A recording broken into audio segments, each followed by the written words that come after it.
What's up, guys? Welcome to Operation B, the podcast. I am your host, Jamie Thurber, and I am here to take you on a journey of deepening, of expansion, of understanding more about who you are and why you're here and how to operate in an optimal way that allows you to do what you want to do, feel how you want to feel, take care of yourself truly, and support everything that your heart desires. What's up, guys? Welcome back to this week's episode of Operation B. This is Jamie, your host, and I hope that wherever you are in the world, you're having a great day. So today, I want to talk about something actually that was brought to my attention by somebody who's become quite essential in my well-being, and he's my chiropractor, actually, Dr. Jason Hammond, and he has this great, you guys should follow him online. I'll link him below. He has this great ability to explain complex things in a way that's easier to understand, but also then put it into like a real life way to digest it into your own world.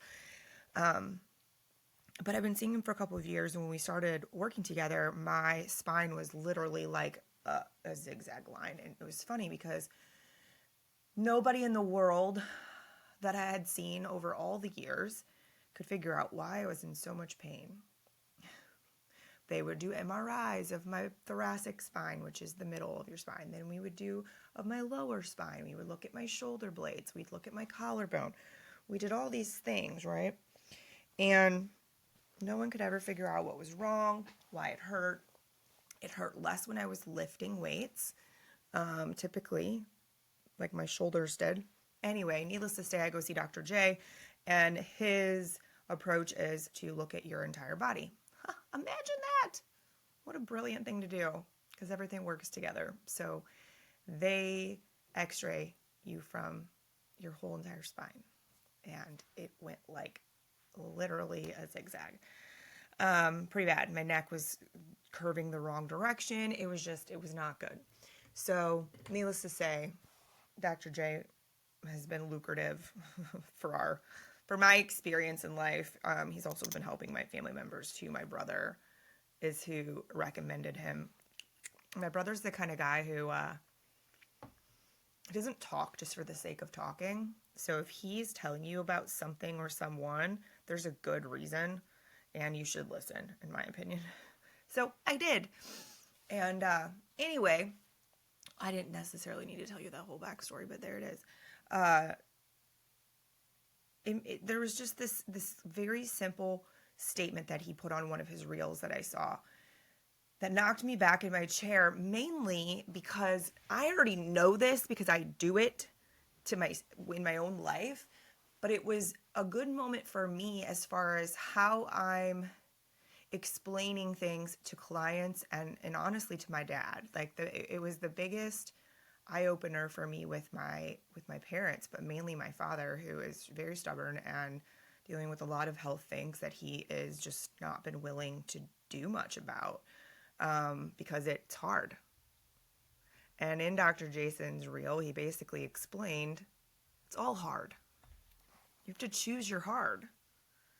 Do you do the hard that's now and actually getting up and stretching and walking and eating the good food and drinking enough water and blah, blah, blah? Do you do that version of hard?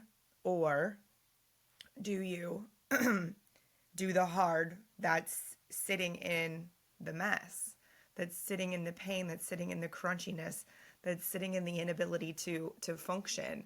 Do you do that hard? Or do you do the hard that is the things that are necessary to get you better? And unfortunately, the majority of us choose the hard that is doing none of the things to improve our lives. We feel hopeless. We feel stuck. We feel like there's no way to feel better. We feel like there's no way to get to the other side. We feel like it's too hard and it's just not possible and this is just my reality. And that's what I got to deal with. And oftentimes, unfortunately, it's a very, very common conversation that I have with people. That's what they're being told by doctors. Trust me, I know this. I've been there. So that's the fact that they're being told by doctors. And in our society, we're told to put doctors on this beautiful pedestal, which, don't get me wrong, I think they're incredible and they go to tons of school, and I'm glad we have them. And we put them on this pedestal where often people in America specifically like doesn't question a thing their doctor says. Like if the doctor says it, they take it to be 100% accurate, and they move, and it's like written in stone, and that's that. God forbid if I would have ever taken that. I wouldn't probably be here anymore if I would have just accepted what doctors said to me all these years. What many doctors said to me, I should say. But the whole concept of choose your hard. Yes, you can put this, and it's easy for me to, obviously, because it's my own health. It's also me dealing with the health of my parents and them being, dealing with difficult things. Like my mom has one knee replaced, the other one needs to be replaced. She's got back problems. Her hip is off, like all this stuff, and she tries so hard and she does so well, and it's hard. And she chooses the same heart that I do. She chooses the heart that allows you to keep going because she truly believes that on the other side of it all, she'll feel better if she does the right stuff. Now, there are times that it feels very hopeless. Like, I want everybody to understand this. When I say choose your hard, I mean choose your freaking hard, right? Like, it is very difficult not only to stay committed and do the things, but also to keep faith that there is a space on the other side, because it's so much easier to believe that this is just it. It's really difficult to believe that you have the power to change your life and your experience and how you feel. And there really is a lot of mind over matter pieces to it. It's a lot of mindset. That's why, like, no matter what people come to me for as a coach, is always there's always a big mindset component, because I could hand you the most perfect program, I could hand you the most perfect whatever, and it's not going to work, or you're not going to make money at it if your brain isn't in the right place, if you don't believe it's possible, if your head's not in the game, your heart's not in it. It just doesn't work. I've seen it time and time again. And if it does, it's brief. It's short-lived. So, just the other day I was having a conversation with a friend of mine who was like, I'm doing this plan and I'm so excited and it's going to be 75 days. And so I was like, oh, is it 75 hard? Which, if you don't know about that, it's like a program that First Form created that's become very popular. And it's not that I don't think 75 hard is great. I think it's changed a lot of lives. And I think that having timelines like that on our lifestyle changes or the healthy habits is counterproductive, because I think that, say you want to cut out alcohol. That's one of the things on the program. You want to cut out alcohol for 75 days. That's amazing. And if you're not in a headspace where you're like, I don't ever want to drink again, and you want to give it a time frame, or like, people do dry January or whatever it is, cool. But as far as healthy habits go, like walking and stretching and working out every day, or moving your body every day, drinking enough water, eating food, taking supplements, eating healthy food, I should say, those are like having a sleep routine, having a morning routine, having a gratitude practice. If those things are not lifestyle changes, they're not going to be, there's no longevity attached. It's often not sustainable. It's often kind of like we're playing a trick on ourselves, and that's why you see people yo-yo so much. And what people don't realize is the yo-yo effect of what we do to our bodies, we also do to our minds, and we also do to our self-esteem and our ability to believe in ourselves. And that's why often you see people say, I'm going to lose X amount of weight before my wedding, or before my trip out of town, or whatever, because I'm going to be in a bikini and blah, blah, blah. And it's like, great, that's amazing. And then they work their asses off and they look so great. They look at it all as a sacrifice, which is a terrible way to look at anything like that if you want to have lasting change. And they go on their vacation and they wear their bikini, and then 2 months later they're back to the weight they were before, and they're not happy with themselves, and then they're mad, and then and it takes multiple months before their head gets back into the place where they're like, I can't do this anymore, and now I have to do this program again. I'm gonna do it for 60 days and lose X amount of weight, and then the cycle fucking continues. And you take yourself up and down this yo-yo, and it's hell on your nervous system. It's hell on your metabolism. It's so bad for your mindset and your self-esteem and your ability to believe yourself when you say you're going to do something. It also allows us to live in this place of like not enough all the time, where instead, like, what if you realized that you deserved to eat good food and to sleep a sufficient amount and to stretch your muscles and to move them every day because that's what they need, and to hydrate your body so all of your organs can work properly and your stomach can digest food and you can sleep better because you're hydrated and you can do all of these lovely things. What if you looked at all those things that you put into your 60-day plan so you can look hot in a swimsuit into, my body deserves that and I'm worthy of being healthy and feeling well every single day? We have a lot of propaganda is what I'm going to call it, because it's really what it is. It's a tactic to make money and to keep people sick and to keep them in this headspace, but that's a whole nother conversation for another day. But there's a lot of marketing around waiting until Friday to have a drink, or gosh, it's Friday, it's the weekend, or wow, I can't wait to have a beer when I get off work because it's going to make me feel so much better. Even before I quit drinking, like I was never a huge drinker. I never agreed with me very well. My friend Chrissy used to describe me as a firecracker. She was like, you would literally, or a bottle rocket. She was like, it would be great. You'd go all the way to the top. You'd have a lot of fun, and then you'd fizzle out real fast. Yeah, that's what happened. But I used to, even when I would, partake in alcoholic beverages and stuff, like I would always ask people that, because I was never the kind of person who was like, man, it was such a shitty day, I want to go have a drink. It never made me feel better, because it's a depressant. It doesn't make you feel better. That's a freaking bullshit scenario that someone's put into your head and convinced you of. It doesn't make you feel better. Friends, please be smarter than that. You wouldn't believe how many conversations I have with people who don't realize that alcohol, the effect that alcohol has on your brain, lasts for a minimum of 4 days.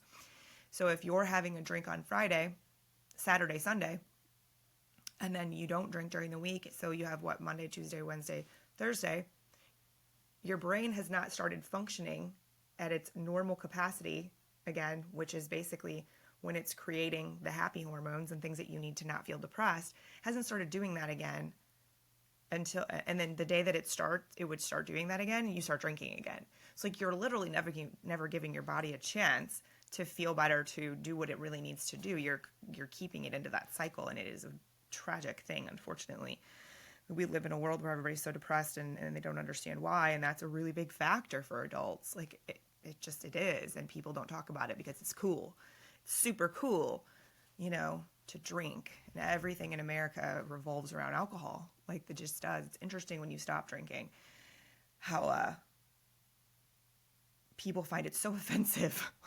People are dramatically offended by the fact that I don't drink. Like it makes them wildly uncomfortable. So my father has never drank alcohol. It's never been his jam. When I say never, I mean he did when he was a teenager. He told me, he was like, I literally stopped drinking like right after my 21st birthday. It just was never his thing. And so when I stopped drinking, it was funny because I was like, Dad, does everybody feel, and he like interrupted me. He was like they need to ask you why you're not drinking, and like they get super weird about it. I'm like, yeah.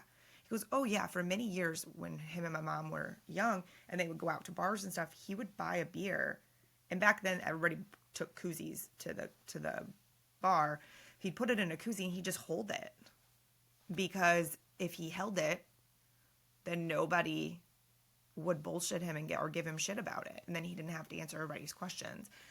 So yeah, alcohol is like the only drug in America that you have to explain to people why you're not consuming it or partaking. It's ridiculous. Anyway, we've gotten a little off topic.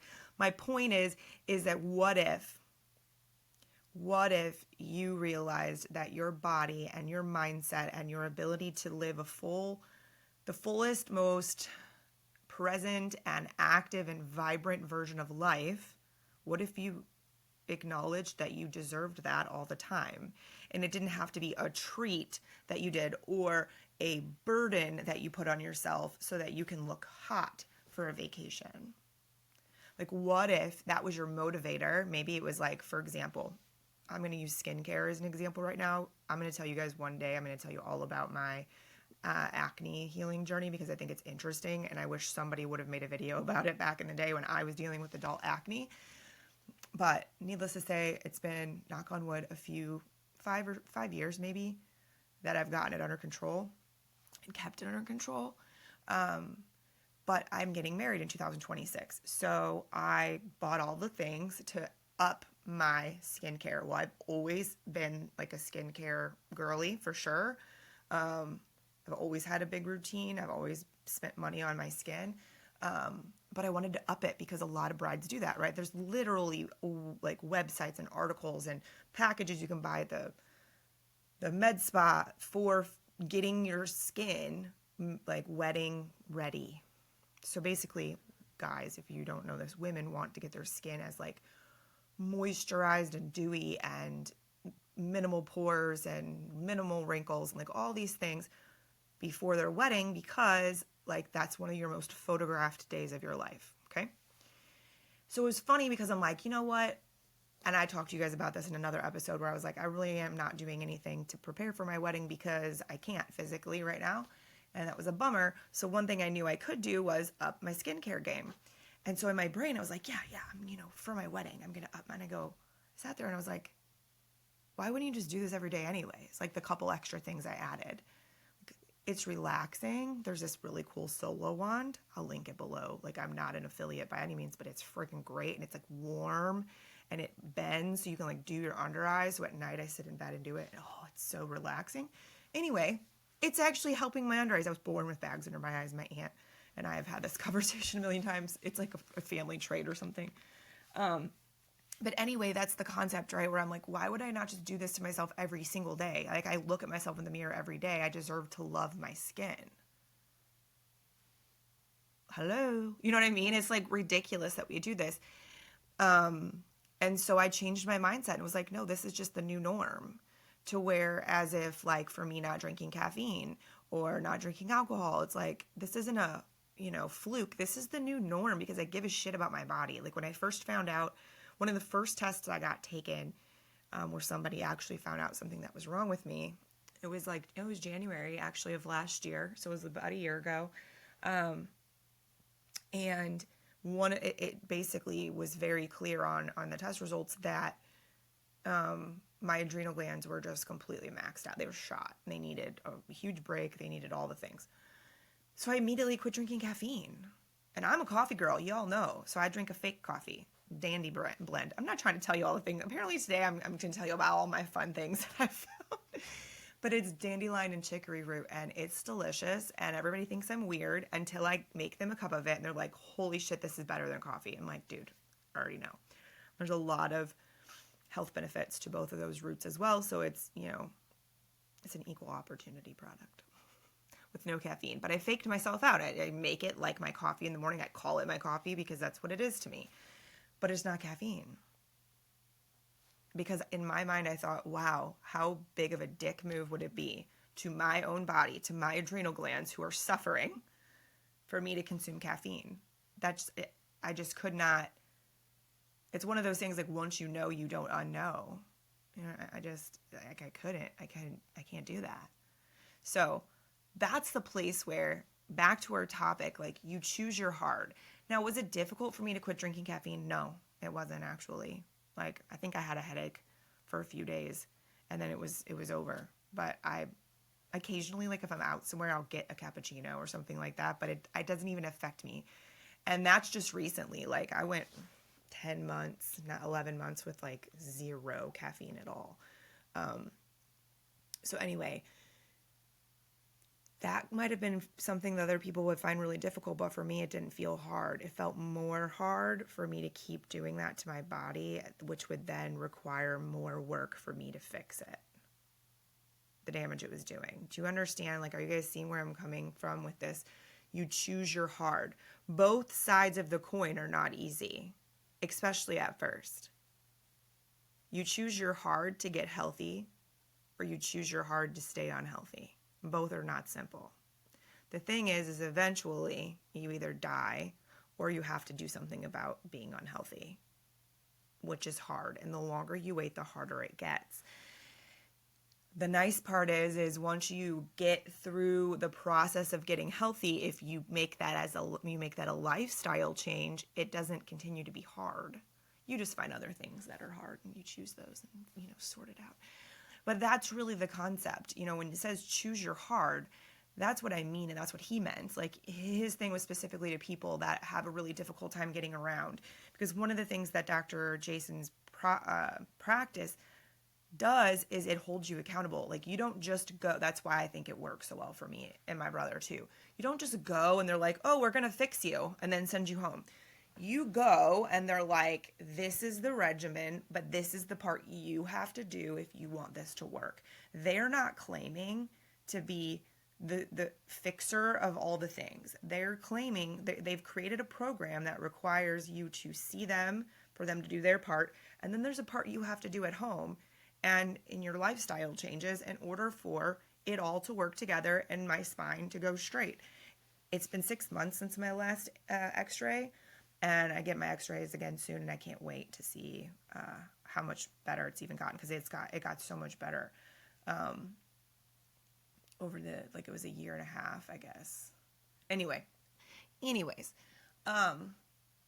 super, super amazing. So in that though, with what they do is they're saying, when he's saying you choose your hard where you can barely get around or you're in constant pain, which creates a lot of other problems, and it's really, really freaking hard. Or you choose your hard, which is starting something new, taking a chance, betting on yourself, moving your body in ways that might be a little uncomfortable or that you're not used to doing. But that hard gets easier. And the fruits of that labor are amazing. The fruits of the labor of you doing nothing are fucking rotten, nasty fruits that make you sick than you already are. But we don't look at it that way. We look at it as taking the easy way out. I'm like, no, it's definitely not. It's you just got to look at it in a way of like, to me, my time means a lot. Maybe this will resonate with somebody. My time means a lot to me. I don't have an abundance of time. We don't. None of us do. We can't make more time. It's not a thing. There's however many hours the sun takes us through every day, and that's that. And that, how I'm spending my energy, especially when my body decided to shut me down real hard, I had to get really, really intentional with how I spent my physical energy in a way that I didn't know was possible. And it's been so hard. And I know that because I've stuck with this crazy, shitty program that everyone around me looks at me and goes, wow, I can't believe you're not better yet. Wow, I can't believe you're still doing that. I'm like, yeah, because the majority of people would not stay committed to this process, unfortunately. And that's not dogging anyone. That's just the reality, statistics. I'm not choosing to spend the rest of my life this way. Now, if I get to the other side of these protocols and I still feel like garbage, we're going to go with the Mayo Clinic. That's my next stop, because I refuse to accept that this is how I'm supposed to just feel. My robot thought I said her name. So anyway, I love Alexa. So maybe you don't, but I do. Anyway, that's where I'm at, you guys. That's what I wanted to share with you today. I hope you found some nuggets of truth in there, maybe some motivation to choose your hard in a good way, one that's going to really be worth it in the end, one that's really going to transform. You have to remember the ripple effect, and there's a whole episode about the ripple effect in the Lifestyle Creation podcast side of this podcast. If you scroll down, you'll see the ripple effect. We'll actually link it below. We'll do that. Where I speak directly and specifically only about the ripple effect that happens from one action. Every single action you take, whether it's you stay hydrated, there's a ton of ripple effects of great benefits. If you're dehydrated, there's a ton of ripple effects of shitty reactions for that. So there's such an effect on every choice that we make. And so if you want to continue this conversation of choose your heart and you're really wanting to sink it in a little bit better of how you can do that and how you can really put weight on these small decisions in a way that can be motivating to stick with them, check out that other episode because I think it'll help really sink it in even more. But I think I've made my point today. So as always, thank you so much for being here. If you enjoyed this episode, please share it with someone that you love or someone that you think may benefit from it. Put it on your socials. That would be great. If you do, tag me. I would love to see that.